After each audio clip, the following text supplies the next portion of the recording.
हुजूर, जमात में ऐसे अफराद मिलने को मतलब मिलते हैं कि जो उनको दुख दिया गया होता है, वो अपने ज़हन में समझते हैं निज़ाम की तरफ से है, काफ़ी तनकीद भी करते हैं जब उनसे बातचीत करने का मौका मिले।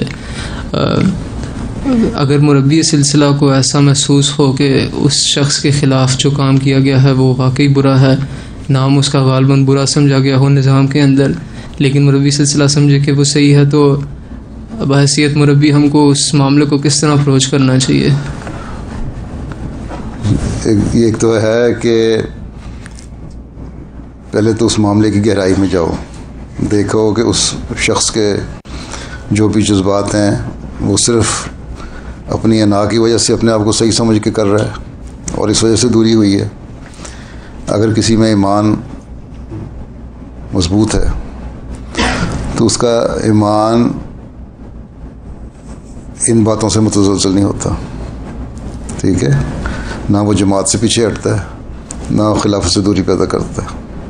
वो लिखता है, बार बार लिखता है कि ये मेरी बातें हुई और ये मेरे ख़िलाफ़ गलत है। कई बातें ऐसी हो चुकी हैं, बल्कि मैं खुतबे में ज़िक्र कर चुका हूँ। बाज़ दफ़ा हमारे मरकज़ी दफ़ातर भी गलत रिपोर्ट कर देते हैं और उन लोगों के खतूत जब बराह रास्त मुझे आते हैं, फिर मैं तहक़ीक़ करवाता हूँ तो गलत होती हैं। उसमें मैंने मरकज़ी अहदेदारों को भी सज़ा भी देता रहा हूँ, बाज़ों को मैंने मुअत्तल भी किया, बाज़ों को ये भी कहा कि बैठ के इस्तिग़फ़ार करो इतनी दफ़ा। तो ये चीज़ें तो होती हैं और इतने मामलात हों तो हो जाया करती हैं, इसलिए बज़नी नहीं कायम होनी चाहिए। खिलाफत से ताल्लुक़ और निज़ाम सिलसिला से ताल्लुक़ में मजबूत होना चाहिए हर एक को। हाँ, मुरब्बी का काम है कि उसको समझाओ कि ठीक है ये हो गया और गलतियाँ हो जाती हैं। अगर तुम्हारे ख़िलाफ़ गलत फ़ैसला हुआ, बल्कि बहुत सारी आमला में, मीटिंग्स में, खुदाम अल-अंबिया में, अंसार में, जमाती तौर पर भी मैं कहता रहता हूँ कि फ़लाँ शख्स दूर गया है तो उसको कुछ शिकायत थी, ग्रीवेंसेस थी तुम्हारे अहदेदारों के ख़िलाफ़, ठीक, इस वजह से वो पीछे हो गया, इसलिए उनको करीब लाओ। मुरब्बियान नौजवान जो हैं, अगर वो नौजवान हैं तो उनसे करीब लाओ, उनसे ताल्लुक़ पैदा करो।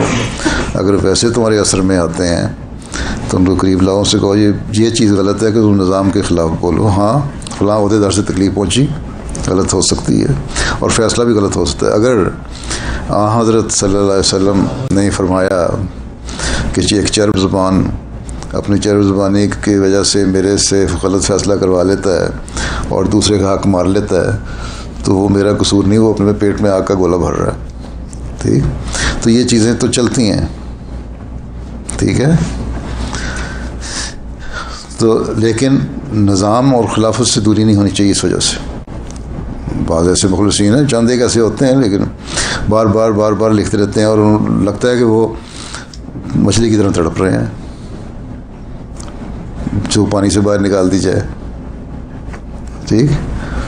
तो उनको ये समझाओ, करीब लाओ और उनसे कहो बार बार माफ़ी करें और फिर तहक़ीक़ होती है।